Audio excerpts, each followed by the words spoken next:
नमस्कार, आपण पाहतात रयत संवाद न्यूज चॅनल. सोलापूर जिल्हास्तरीय विज्ञान प्रदर्शनात नागनहळ्ळी आश्रमशाळेचे उल्लेखनीय यश.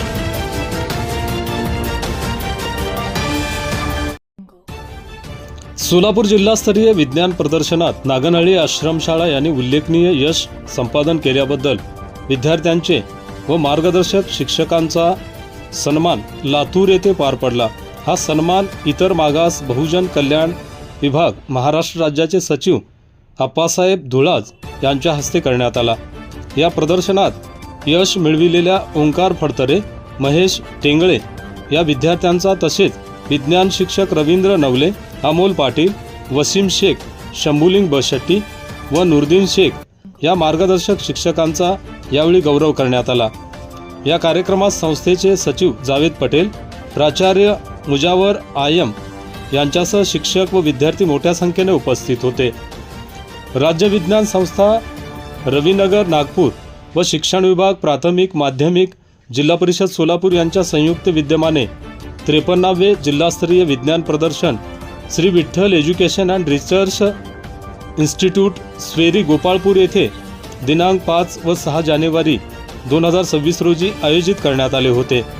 या प्रदर्शनात जिल्ह्यातील माध्यमिक गटातून एकूण 39 वैज्ञानिक उपकरणांची मांडणी करण्यात आली होती. या यशाबद्दल विद्यार्थी आणि शिक्षकांचा उपशिक्षणाधिकारी माध्यमिक प्रकाश नांगरे, शिक्षण निरीक्षक अनिल बनसोडे, महाराष्ट्र राज्य विज्ञान अध्यापक संचालक लक्ष्मीप्रसाद मोहिते, बालवैज्ञानिक प्रदर्शन समन्वयक संजय भस्मे, सहसमन्वयक संजय जवंजाळ यांच्या हस्ते सन्मानपत्र देऊन गौरव करण्यात आले. स्मार्ट ॲग्रिकल्चर कॅटल फार्म व बहुउद्देशीय शेती यंत्र या प्रकल्पामुळे शेती व्यवस्थापन अधिक सुलभ, आधुनिक व कार्यक्षम होते. नागनहळ्ळी आश्रमशाळेतील विद्यार्थ्यांनी बहुउपयोगी शेतीयंत्र बनविल्याने या विद्यार्थ्यांचे सर्वत्र कौतुक होत आहे. आपल्या परिसरातील बातम्या पाहण्यासाठी रयत संवाद न्यूज चॅनलला सबस्क्राईब करा, शेअर करा, लाईक करा.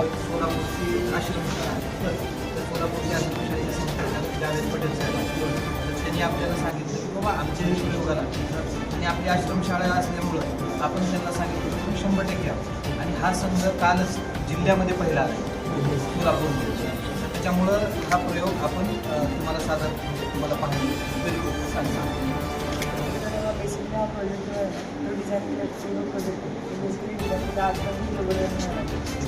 टेम्परेचर आणि त्याच्यापासून प्रोडक्शन फळबाग असतात पण त्यामध्ये प्रोडक्शन करण्यासाठी खूप बेसिकली डिझाईन आपण बघू शकतो सेन्सर आणि डिव्हायसेसचा यूज होतो. सेन्सर आता हा रेनवॉटर सेन्सर होता, त्याचप्रमाणे हा सॉईल मोशन सेन्सर होता आणि आतमध्ये आपण हा टेम्परेचर सेन्सर यूज होतो.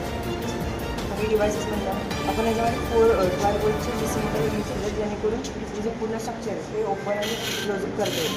आणि त्याचप्रमाणे सर आपल्याला पण डिव्हाइस करताना पॉवर आणि हा ॲडजस्टमेंटसुद्धा इनबिल्ट केले. सो बेसिकली जेव्हा काय होतं एक्सेसिव्ह रेंज जेव्हा आपण होतो त्या टाईमला ऑटोमॅटिकली हा जो इन्व्हर्टर सेन्सर आहे तो डिटेक्ट करतो. पाऊस आत्ता स्टार्ट होतो तो त्याचा जी ऑर्डर आहे तो जो मेसेज आहे तो या रिला मोटरला द्यायचा. रिला मोटर डायरेक्ट कॉन्टॅक्ट करतो की तो त्याचं जे मेसेज द्यायचं काम आणि जसं ऑर्डर त्याला द्यायचं काम तो रिला मोटर करतो. जर पण जेव्हा त्याला मेसेज भेटतो त्या टाईमला ऑटोमॅटिकली मोटर टर्न होऊन पूर्ण कवर होते जेणेकरून एक्सेसिव्ह वॉटर जे असणार आहे ते आतमध्ये एंटरफेअर करू शकणार नाही आणि जेणेकरून पिकांना जे मुलं नुकसान होते तर त्या टाळते. आणि त्याचप्रमाणे जेव्हा आतलं ते पूर्ण जेव्हा कवर होतं त्या टाईमला आतलं जे टेम्परेचर ते इन्क्रीज होऊ लागतं. इन्क्रीज झाल्यामुळंच त्याची फळबाग असते त्यांचे जे प्रोडक्ट असणार त्याच्यावरती अपेक्षा तर त्यासाठी तुमचं हा पॉवर आणि हा ॲडजस्टमेंट ते इनबिल्ट केलेलं आहे. तर जेणेकरून जेव्हा टेम्परेचर इन्क्रीज होईल किंवा डिग्री सेल्सिअसचा अभाव तेव्हा ऑटोमॅटिकली तो चालू केला जातो असं चालू. त्याचप्रमाणे सर आपण हा सॉईल सेन्सर बसतो. सॉईल सेन्सर काय करतो जेणेकरून आतले जे जे शेती आहे त्या शेतीमधलं जे पाण्याचं लेवल आहे मॉइश्चर ते डिटेक्शन करण्याचं जे काम करतो आपण ते बघू शकतो ते वर्क करतो. आणि त्याचप्रमाणे जर टेम्परेचर हा जो सॉइल सेन्सर आहे ना त्याच्यात जर पाण्याचं लेवल मातीमध्ये जर कमी झालं तर ऑटोमॅटिकली हा जो काही टँक त्याच्यामध्ये आपण आता वॉटर पंप बसवले तो ॲक्टिव्ह होऊन पूर्णपणे पाणी घ्यायचं आहे. आणि अगोदर 70% त्याच्यानंतर वॉटर